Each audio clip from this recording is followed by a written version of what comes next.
Մի փոքր խոսենք շլության եւ նրա տեսակների մասին, դրանց հետազոտման բուժման եղանակները ծանոթանանք։ Ուրեմն, ասացինք, որ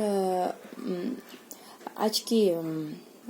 ճիշտ դիրքը ակնակապճում ապահովում են մկանների տոնուսը եւ ակնաշարժ մկանների տոնուսը եւ դրանց ճիշտ աշխատանքը, եւ այդ ճիշտ դիրքը կոչվում է օրթոֆորիա։ Լինում է նաեւ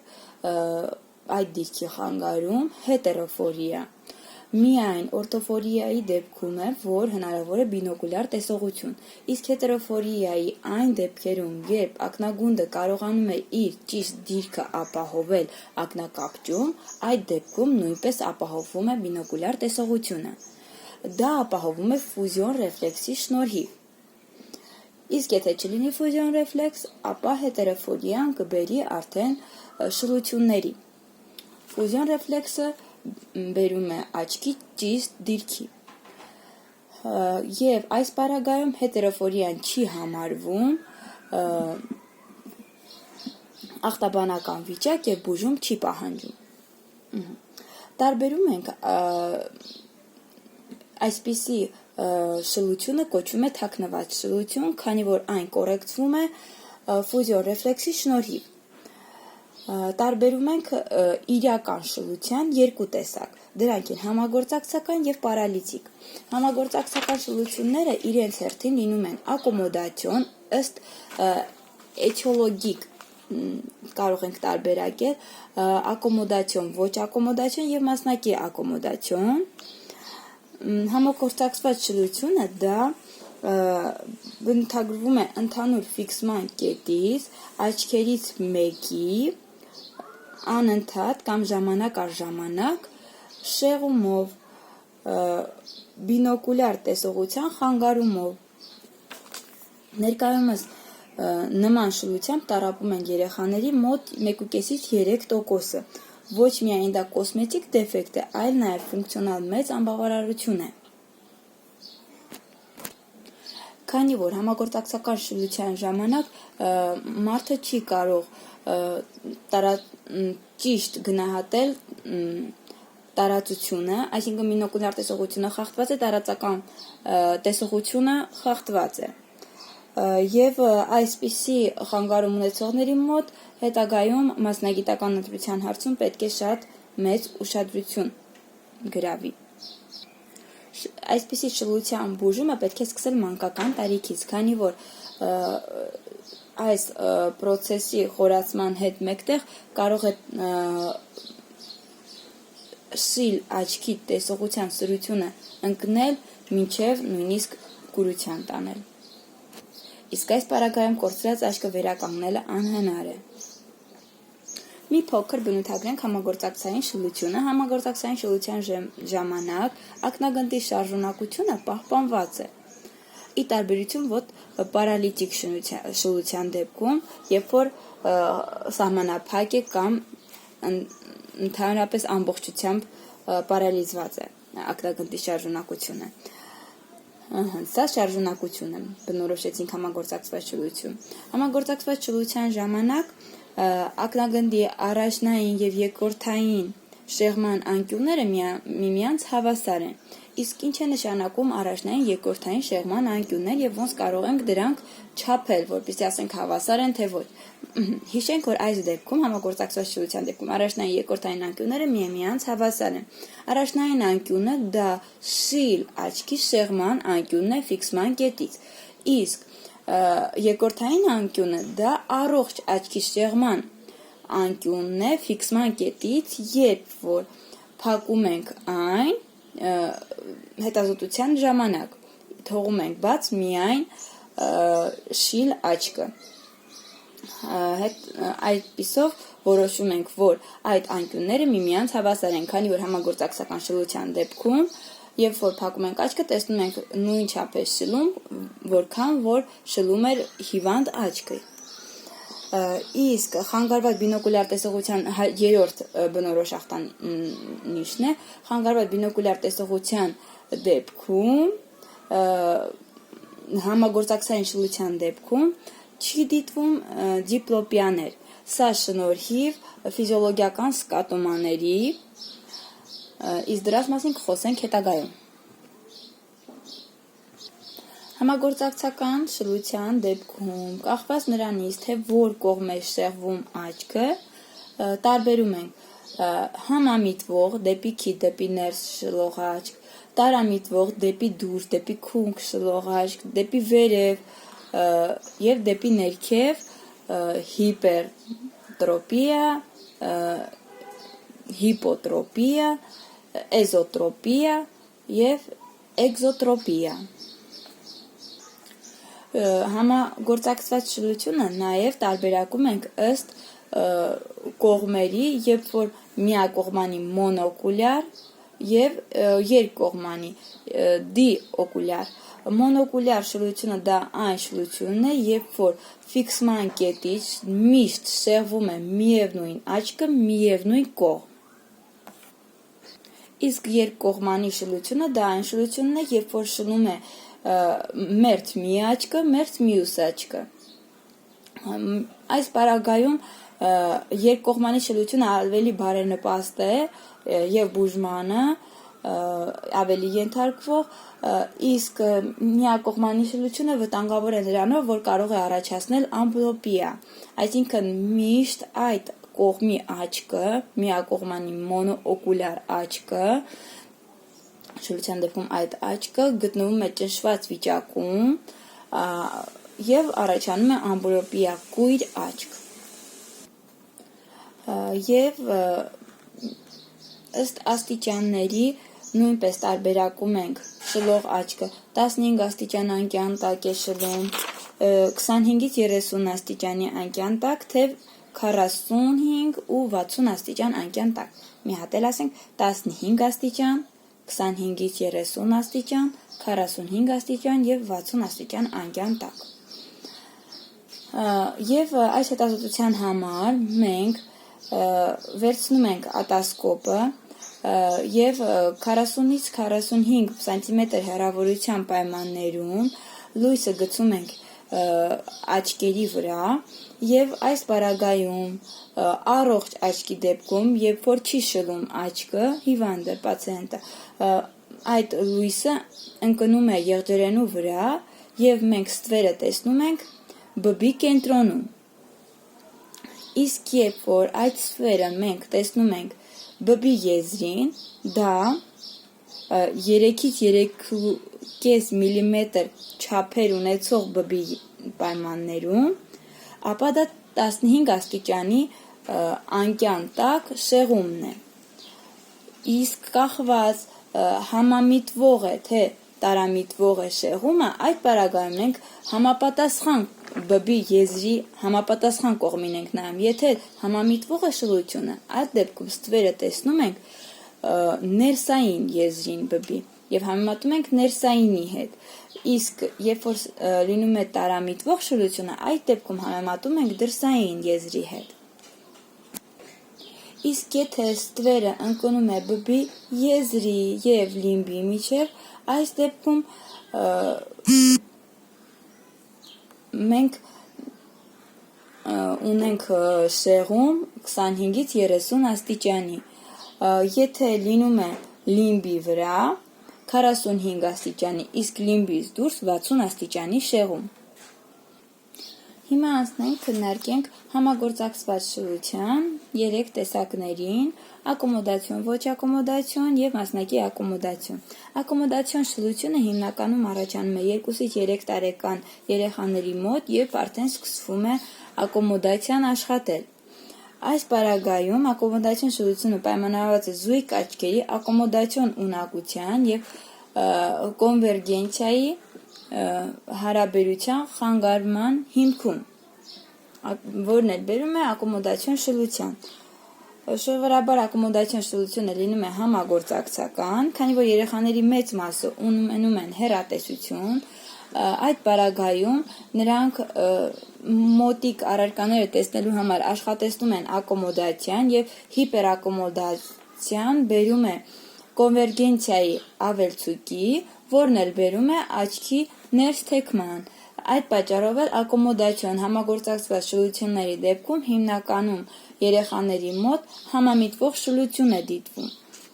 Այս պարագայում ամետրոպիայի վերացումը, ակոմոդացիոն շլության դեպքում ամետրոպիաների վերացումը կորեկցիան ակնոցների միջոցով հանգեցնում է շլության անհետացման։ Հիպերմետրոպիաների դեպքում կարող ենք ակոմոդացիայի ցիկլոպլեգիայի շնորհիվ նույնպես հասնել դրական էֆեկտների։ Ակոմոդացիոն շլության վերացումից հետո երեխաների մոտ կարող է վերականգնվել բինոկուլյար տեսողությունը, և ակոմոդացիոն շլությունը շատ բարենպաստ է և բուժմանը ենթարկվող։ Ոչ ակոմոդացիոն շլությունը զարգանում է ավելի վաղ տարիքային հասակում, և ոչ ակոմոդացիոն շլությունը ակնաշարժ մկանների ներարգանդային, ծննդաբերական վնասվածքներն են բերում ակնաշարժ մկանների։ Ոչ ակոմոդացիոն շլությանը պետք է դիտել որպես մանկական ցերեբրալ պարալիչի ախտանիշներից մեկը։ Եվ ոչ ակոմոդացիոն շլության բուժման հիմքում ընկած է վիրահատությունը։ Բուժումը միայն վիրահատական է։ Իսկ ինչով ենք կողմնորոշվում, որ սա համագործակցային է, այլ ոչ թե պարալիտիկ շլություն, ամեն դեպքում, այս դեպքում էլ դիպլոպիա չի դիտվում շնորհիվ կեղծ հարմակուլյար ֆիքսացիայի, ֆիզիոլոգիական սկատոմաների և ակնագունդը շարժվում է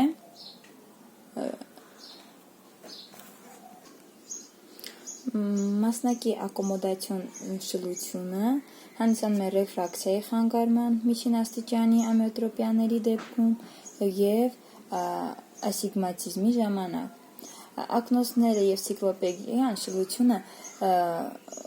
ուղղում են ոչ լրիվ, սակայն նման դեպքում անկախ շլության տեսակից առաջանում է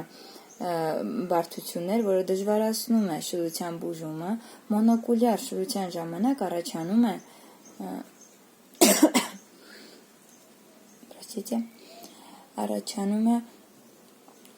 ամբլոպիկ աչք, ինչպես նշեցինք, ամբլոպիկ աչքը արգելակող սկատոմանների շնորհիվ է առաջանում, որը վաղ թե ուշ հանգեցնում է զգալի իջեցման տեսողության, որն էլ բերում է ամբլոպիկ անգործունակ աչքի։ Ամբլոպիան միակողմանի կամ երկկողմանի տեսողության մաքսիմալ իջեցումն է կապված պաթոլոգիկ բինոկուլյար ուղիների առաջացումով, ստեղծումով, ակնահատակում և տեսողական ուղիներում ախտաբանական պրոցեսների բացակայության պարագայում։ Ամբլոպիկ աչքը կարող է առաջանալ որպես հետևանք շլության, կամ ամբլոպիկ աչքը կարող է բերել շլության։ Իսկ երբեմն էլ լինում է, որ երկրորդային է լինում ամբլոպիան, օրինակ, կարող են նախորդել շլության, լինել վերջինիս առաջացման պատճառ, այսինքն ամբլոպիան կարող է դառնալ պատճառ շլության։ Նման բնույթի ամբլոպիան է վերաբերում տեսողության իջեցումը ամբլոպիայի և անիզոմետրոպիայի, ռեֆրակցիոն ամբլոպիա։ Անիզոմետրոպիայի դեպքում և ռեֆրակցիոն մեծ տարբերություն կա, բերում է ռեֆրակցիոն ամբլոպիայի։ Երբեմն, երբ որ պաթոլոգիկ պրոցեսը տեղակայված է օպտիկական միջավայրերում, օրինակ կատարակտա ոսպնյակի կամ եղջերենու ախտաբանական պրոցես, որը բերում է օբսկուրացիոն ամբլոպիայի, այսինքն խանգարում է ճառագայթի ճիշտ տեսողական ուղու ձևավորում, որն է բերում է ամբլոպիկ աչքի։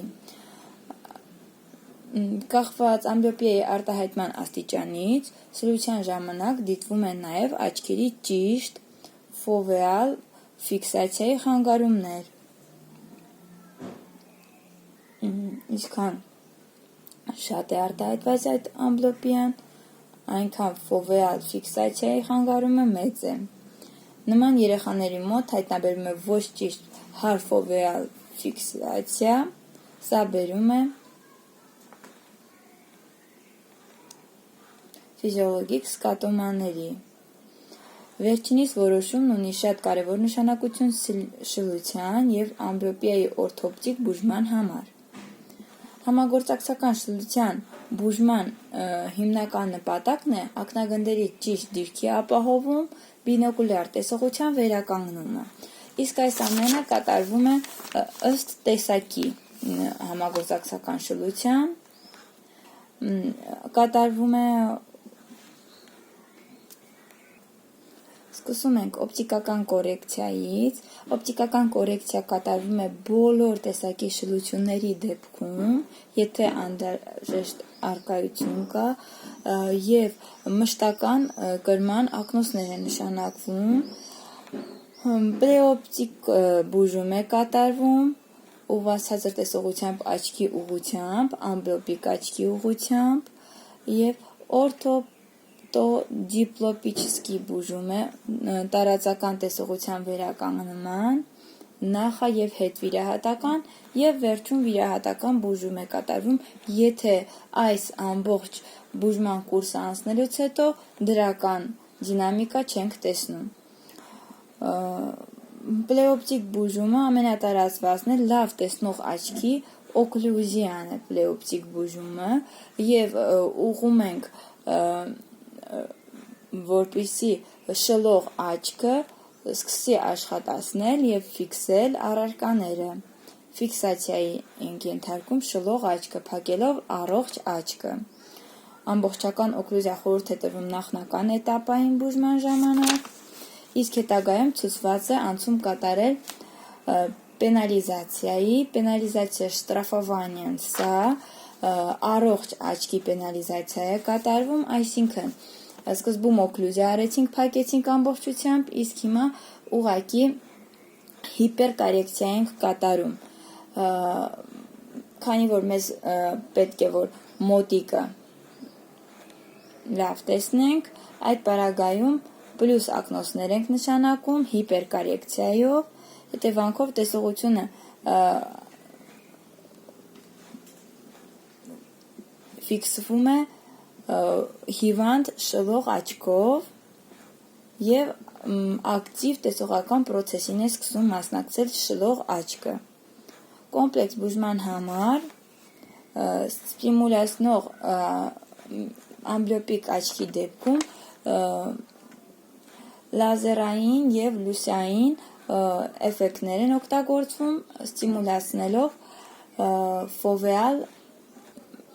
ռեֆլեքսը ամբլիոպիկ աչքում։ Օրթոպտիկ բուժումը դա խաղային բուժումն է, որը կատարվում է այս բուժումից հետո պենալիզացիայից, պլեօպտիկ բուժումից հետո և նաև վիրահատություններից հետո է կատարվում օրթոպտիկ բուժում, որպեսզի բինոկուլյար տեսողությունը վերականգնվի կամ ամրապնդվի։ Այն կատարվում է սինոպտոֆորների միջոցով։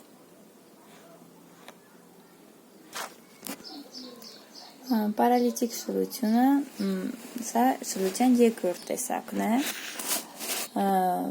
Պարալիտիկ շլությունը պայմանավորված է տարբեր պատճառներից, վնասվածքներ, ուռուցքներ, ինֆեկցիաներ, առաջանում է մեկ կամ մի քանի ակնաշարժ մկանների ախտահարման պարագայում։ Պարալիտիկ շլությունները ի տարբերություն համագործակցական շլության ակնագունդի շարժունակությունը խափանված է այն կողմի, որ մկանը ախտահարված է։ Պարալիտիկ շլության միակ բուժումը վիրահատական է, Պարալիզիկ շլության դեպքում հիմա անցկացնենք տարբերակի ախտորոշում պարալիզիկ եւ համագործակցական շլությունների, ուրեմն ասեցինք ակնագծի շարժունակությունը համագործակցային շլության դեպքում պահպանված է, պարալիզիկի դեպքում խախտված է, կամ եթե ակնաշարժ բոլոր մկաններն են ախտահարված, ապա ակնագունդը ամբողջությամբ շարժունակությունը սահմանափակված է։ Բինոկուլյար տեսողության համագործակցային շլության դեպքում բինոկուլյար տեսողության խանգարման պարագայում դիպլոպիա չի դիտվում շնորհիվ ֆուզիոն ռեֆլեքսի, շնորհիվ ֆիզիոլոգիական սկատոմաների, երբ որ աչքում առաջանում են հար կենտրոնական տեսողական ուղիներ, որն էլ ապահովում է դիպլոպիայի հաղթահարում այս պարագայում, երբ քանի որ բինոկուլյար տեսողությունը խանգարված է, իսկ պարալիզիկի ժամանակ բինոկուլյար տեսողությունը խանգարված է եւ աչքի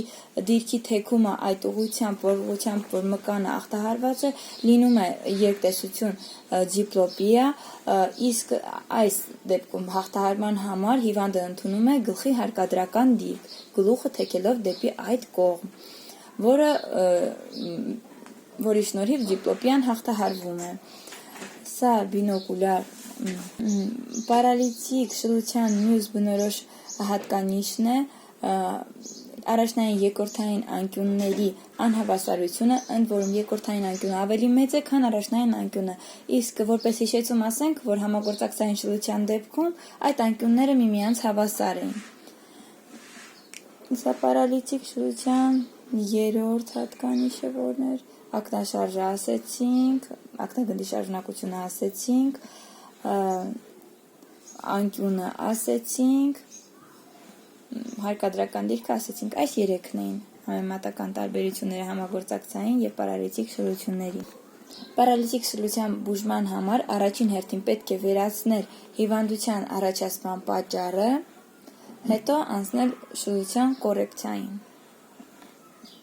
Վիրահատական բուժում է հիմնականում։ Եվ պարալիզիկ շլությունը հիմնականում տարամիտվող շլությունն է, տեսակն է լինում պարալիզիկ շլության դեպքում, տարամիտվող դեպի վեր, տարամիտվող դեպի ներքև, գիպերտրոպիա, հիպոտրոպիա, դեպի վերի ժամանակ դրամիտման ախտահարվում է չորրորդ բլոկովի ներվը, այսինքն վերին թեք մկանը, որը պետք է ապահովեր աչքի շարժումը դեպի ներքև,